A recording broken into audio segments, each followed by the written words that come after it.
This is the final event of the year. I have never seen anything like it. The sport is hard and it's rough because there is only one guy who can be first at the event, no? If you don't have a sponsor, you don't have money, so you cannot go to competitions. There are two things that you can do. The one is get and the other is to the other guy. My name is Nico Preen. I ride for JP Australia and Neil Pride. Hello, I'm Blanca Lavao and I'm Starboard 7 rider. Hi, I'm Bruno Martini and I'm riding for JP Neil Pride. My name is Enrico Marotti. I'm sponsor from Neil Pride and JP Australia. We have an agency that arranges everything for us, so I just give them a call. I let them know where to pick up my gear, and they bring it to wherever the World Cup is, and then afterwards they bring it straight to the next World Cup. And I have a few sets of gear waiting at every spot for me. That would be the dream scenario. That would be cool. Yeah. No, of course there's, of course there comes a lot of planning and logistics into the equation with windsurfing, because you have to take this gear everywhere with you. You have to plan your trips, you have to plan your pickups, whatever, because it's not like just going on a holiday trip with a backpack and jumping into the taxi once you're out of the airport, right? Geht's dir so? Ganz gut. Sieht zwar nicht so aus. Few years I was a bit stressed all the time.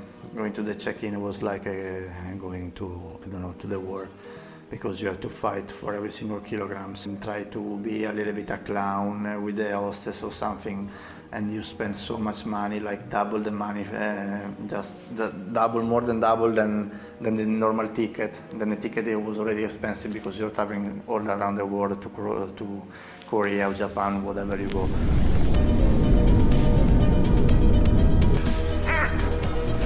First step done. Next stop? Oh, yeah, Tokyo. Tokyo. Oh, Tokyo. Tokyo. It's a big bird, huh? Big bird. No, we don't have, I don't have travel agent or travel agency. I think every windsurfer does it by himself, which makes him quite a good travel agent, I guess. He's booking the flights, renting the cars, booking the apartment, arranging the transport. So yeah, it's normal. It's cool when we go for the event, PWA, then you have some stuff arranged, so which is nice and helpful. Two of our board bags made it already. Yes. Are these your boards? Yes, I got my boards at least. I got my boards too. Oh. Nee. Ja, warte, Noch fehlen 3 Taschen. Von dir? Ja. Von mir auch. 2 Segelbags und ein Gabelbaum. Hi, is this for the missing bags? I do it alone with Mateos, of course, but yeah, I do it everything alone, and it's one of the hardest things. Travel with all the gears, fight with the companies. That's why I go to the gym. You carry all the bags. It's not for windsurfing better, it's to manage to be able to pack and unpack at the airports. Luckily, we always have people here and there who can help us. But everything needs to be well planned, because otherwise you're gonna get stuck in the New York airport. Actually, outside of New York airport. Outside of New York. So you do everything by yourself there? Yeah. We plan ourselves. We drag ourselves. Ooh. Hey, all good? Yes. Sorry for the long wait. No, it's okay, it's okay. We made them wait for 3 hours with our little mess here. Your phone is dead? Yes. Oh. So we made it to, wie heißt das hier? Yokosuka Beach. Miura Kaigan. Yeah. And it was a bit of a hard trip, huh? Yes. We had problems with the bags. Some of the bags didn't arrive. Actually, the trip was super nice and easy until not all the bags arrived. So just the end was not nice. Only the end of the trip. Yes. So we made it. Some of the bags didn't arrive, but that was a bit of a hassle. We don't know when they will arrive, but hopefully in time for the competition.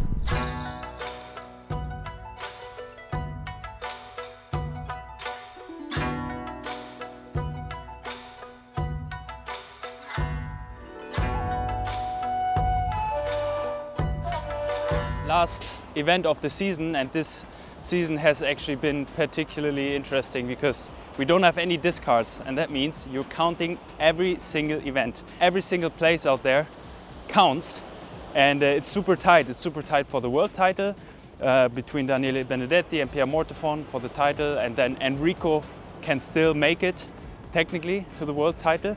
And Bruno obviously had a huge up, a huge down, so very fluctuating. So it's going to be very interesting of who comes out where. For me personally, my biggest rival is Jordi, and technically Alexis we can still get. So best case scenario is 7th, worst case scenario is 9th or 10th. Jordi and I are very close in the ranking. In fact, we're same points, so whoever finishes in front of who here is in front in the overall ranking as well. So it's going to be very, very tight.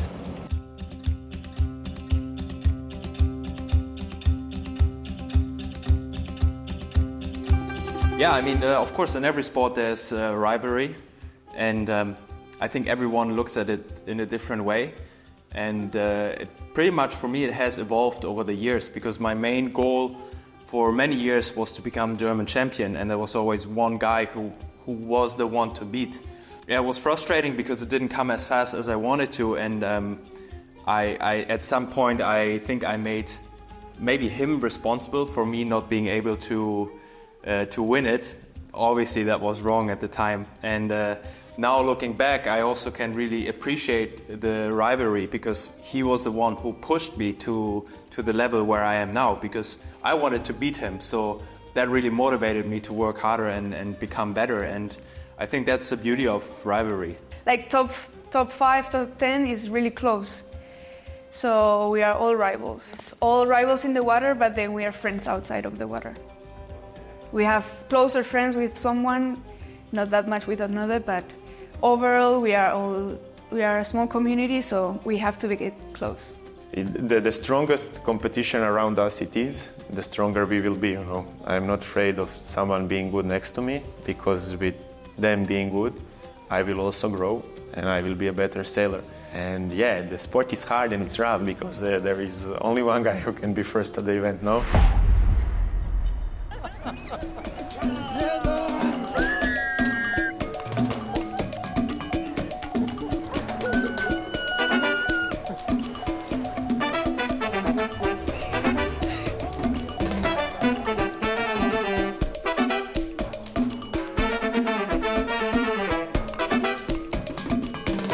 Sometimes I feel nice because I don't have the stress and I don't have the rush and this bad part of having the pressure of winning a title.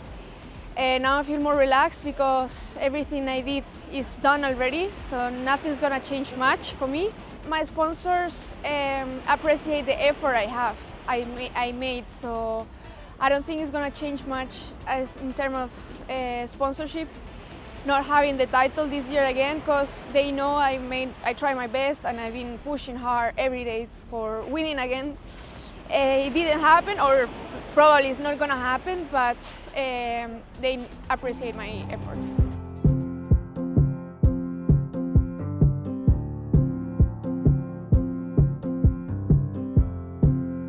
For almost everyone, without sponsors it wouldn't be possible. And I'm very grateful for the sponsors because they make it all happen. That's why I appreciate it. I see it, and I try to give them as much as I can, and basically I giving them my all. You know, when I look at Neil Pride JP, I look at it's like my company. I work for myself, and yeah, it's. I look, when I see it, I don't look at it as my sponsor, I look at it as us. The sponsors, find the sponsors is also tricky because we are a small community, and it's hard to contact the right person that believes and see the potential of the sport. If you don't have a sponsor, you don't have money, so you cannot go to competitions, and you cannot have a physio or go to the gym and have a coach or everything. You actually need money to live outside of especially for girls, because the boys get more money from the industry, The girls we have to find from another place.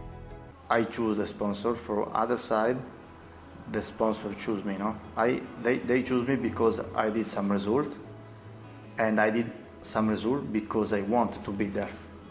So it's kind of two things that are connected, and for sure, being also part of Nil Pride JP for me is really important. Is where I want to be. It's something you do for passion. No? When I was young, I saw this windsurf. For me, was the maximum expression of freedom. You know, stay in the water and with the wind, the two strongest elements, and able to ride on it. And I saw I can get paid for that. Amazing.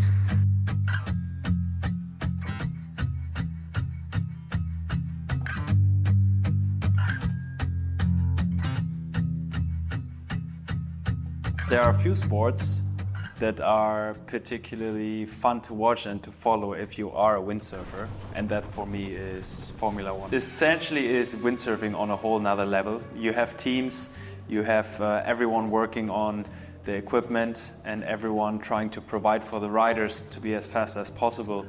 Just great to watch where these things can go if you take it to like a crazy level with crazy budgets and really everything to the highest level. And this is fun to watch, and it's fun to watch their racing lines because, when you go around your marks in windsurfing, it essentially is the same thing. And you kind of, you look at it and it inspires you to become more professional, to do things a little bit better and a little bit more correct than you previously done it. And, you look at the riders, how their mindset is. I think we can learn a lot from the mindset of professional athletes because obviously they work with really high-level sport psychologists and you can see that they're well reflected and that's something I can respect and I can learn from.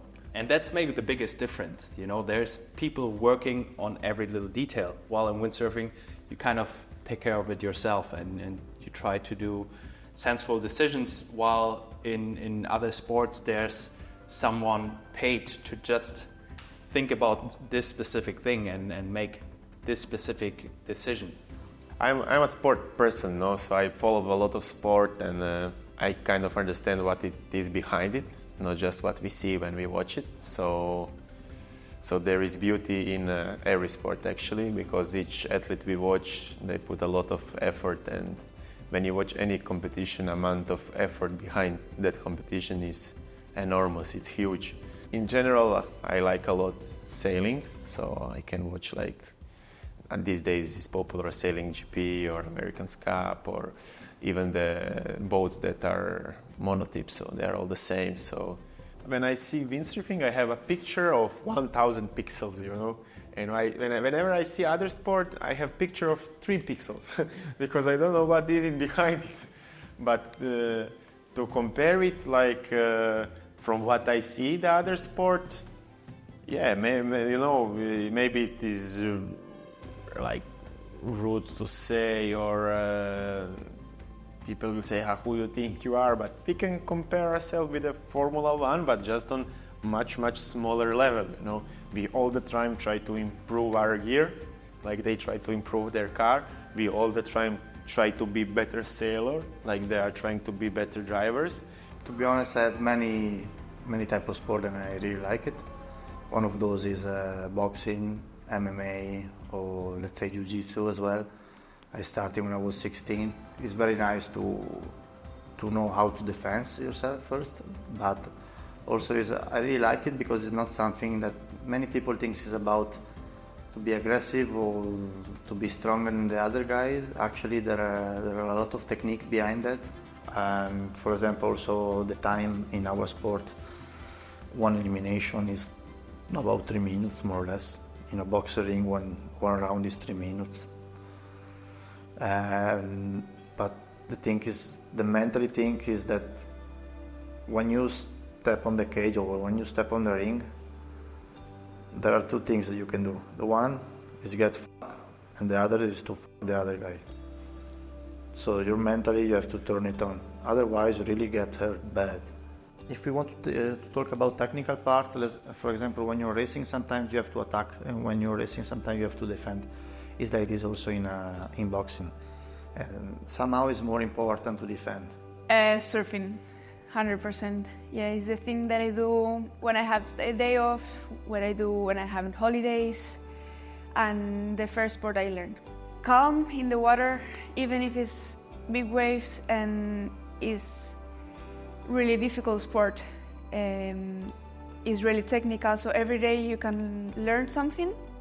I think the mental part is really big in surfing. They need to be super focused, because even if you are super good, if you are not getting into the moment, you can lose everything. The mindset is really important. I think the surfers have a really strong part on this. We spend the day at the beach, we are friends, we're traveling to really nice places. We do it for fun, because I believe that they get much more money than us, but I believe that they need to do it because they like it. If not, it's impossible because to become a professional surfer in the world tour is really hard. And yeah, I believe that they love what they do. You can see Kelly Slater or Antoine Albo that they are like on fire, and this is passion. This is going to come right down to the wire. And here comes Bruno Martini. Oh, and Bob's gone down. He's taken down Martini. We got Bruno Martini again, another unseeded rider, because he didn't have a good one. And Maciej Rakowski's under a bit of pressure here. But he's gone inside. Maciej pushing hard. Oh, no. And it's a disaster for Bruno Martini in the first round. So we've lost some big guns there. Bruno Martini not having his best event so far with the first two eliminations out the way. Just having a quick look through. Bruno Martini, 35th. And a shocker in Fuerteventura. You know, and he's opened this sort of racing here in Silt, and he's looking good there, but he is kicking off now his first event in 2024, looking good. Bruno Martini is in second. Bruno Martini, look at the speed of the Italian as well. Matteo Iachino might not be in the final, but Bruno Martini is, and he is looking in absolutely devastating form. It's like a switch has been done. And he is now just dominating. He's not known for his foil racing and consistency, but he is showing exactly that right now. Bruno Martini, after getting his helmet ripped off in the first race, he was claiming so early there. Never a good idea, but he does it. Second elimination to Bruno Martini. Well, obviously it's a mental thing, and I think I spend a lot of time focusing on the wrong things. And the main reason I was asking myself if I really want it, if I really want this. And obviously after a break, the answer was yes. And so I a bit find myself again in racing only with a fin. And I found the passion behind that. It's not about motivation, it's about do what you really want to do. And then it was the same for foiling. Obviously it's not exactly the same, but it's about racing, about take the things to the limit. Doesn't matter if it's a bicycle, if it's a scooter, it's about that. And yeah, it's about just you want it or not. And there is not halfway, it's very, very easy. It's like this in everything. People sometimes don't understand, but it's like this. It's just we make it complicated, but it's like this. Or you want it or not.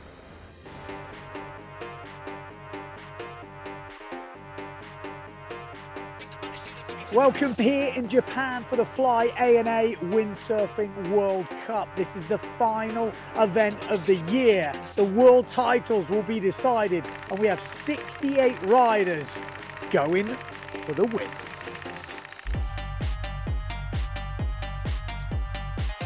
What a great race. Look at this. Absolutely neck and neck. I have never seen anything like it. All of them lined up.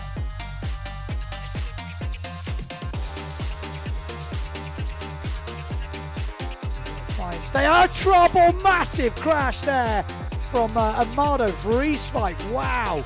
under no pressure. And the worst thing in my life arrived. I fall, and the rear wing move up and go down here, and get stuck here. And I feel the pain, but I don't know what it was.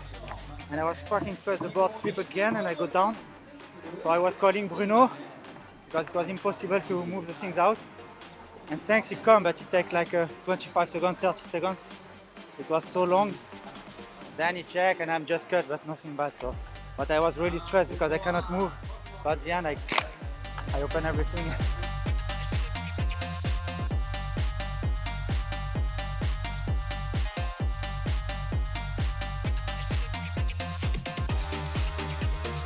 Whoa! It was a huge crash from Nico Preen. Lucky he was nowhere near anybody. Had an amazing start, came with a lot of speed, rolling the guys. Good speed down the first reach, but then I guess I pushed a little bit too much, lost control, the foil got kind of a wobble and yeah, proper catapult. Okay, here we go. This is when we're going to see people pushing.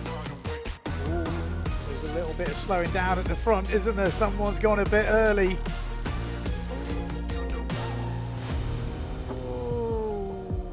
AP flag, so the postponement flag is up. So Enrico snapped his mast, apparently. So Enrico snapped his mast and he was in the middle of the start. He was meant to be in that heat. So will he be able to now, I mean, he's up for the world title. If he was to win this event and things went his way, he would be in with a world title chance. Good start as well. Enrico Marotti with a great start. So he is definitely up and running. Maciek Rakowski in the mix as well. It looked like he had Bruno's sail there. Has he took Bruno's sail? If that's what's happened? I took 4 minutes for the start of my heat and I broke the mast. I went to pump and the mast exploded. And then Bruno, the legend, asked me which heat I am. I say this one. And then he said, okay, take my sail, which is amazing from him. He gave me his sail, he jumped on mine. Luckily, we were on the middle of the starting line, so they need to resail the heat.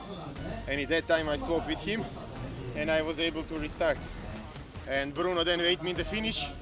And when I went in the finish, I unhooked the sail and we hooked to his work and he went for his start. Amazing. So it was teamwork, teamwork!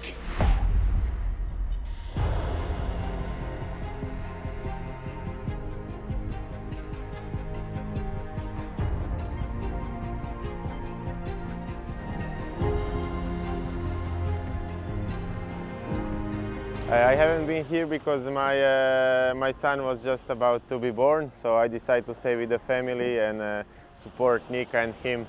And I'm kind of happy I did that because it was an amazing experience that I didn't want to miss out. For me, it's really important. At the moment, they are my number one, and I do everything for them. So, yeah. So now, when I'm already here, not being with them, I will try to do my best to enjoy, to sail good, to make them happy watching, and that's it. And definitely looking forward to get back to them and spend some time together, sailing, playing and stuff like this. I don't put much pressure on myself, even though just the situation by itself, it puts it, but I'm here fighting for it, so I will try to enjoy it, and definitely it will be some good, challenging fight. If you want to get somewhere, you need some help from people, and it's super important, you know, whether it's just emotionally or whether that is an editor or videographer, you know, who helps you to get stuff done. And I will count my parents as one person. And of course, without them, nothing would be possible and I wouldn't be where I am right now. And then there's some people mentoring me who try to help me take right decisions, and it's a lot of friends, but one who is really helping me, I think, is Heiko, my partner in Surf Center, who's helping me to take decisions that are not based on my emotions, but which make sense. Yeah, there are some friends at home that can really help me, and I saw that they really appreciated what I'm doing, and also because they know me since many years. Plus, yeah, my parents, my dad helped me a lot. My dad was the only one told me, when I went to my dad, I was 16 years old, I said, Dad, I want to try to be a professional windsurfer. I was 16 years old. My dad was watching me and said, okay, good luck, show me something, then I'm gonna help you. Then I show him something, and then he will support me. Matteo is the first one. Like, he's doing the same as I do, so he knows exactly what I'm speaking about. We probably have the same problem at the same time. That's not really nice. He's helping me a lot with performing in the water, but also how to be more healthy outside. Then I have my sister, that she also be gold medal in the Olympics. So I also believe that she did something well, and she came to Tenerife and she told me that I have to relax a little bit and go less hours to the water, maybe train a little bit more in the gym to avoid this fatigue and this stress. And the third one, it was my mom. But definitely is my girlfriend, Nika. She's a really strong woman, independent woman that understands me a lot and knows me a lot. So she can really fast put me in the right place, and she's amazing support. Then it's my friend Neno, he is my coach. And then is Robert Stroy regarding the gear and so on and stuff like this. But yeah, then there is all family. I have amazing support from my father and mother and brothers, sisters. So as I say, and then all the friends at home. Because when I sail at the event, I don't represent myself just, I represent all my home spot. So there we go, it is official. The event is over. Pierre Mortefon takes the 2024 foil slalom title. So rounding out the podiums, second place, a really great effort this year from Daniela Benedetti, and also a good performance from Enrico Marotti. The Croatian is in third place. Obviously, Justine Lemaitre wins it. Second place, Marion Mortefon. And in third place, Blanca Alabau.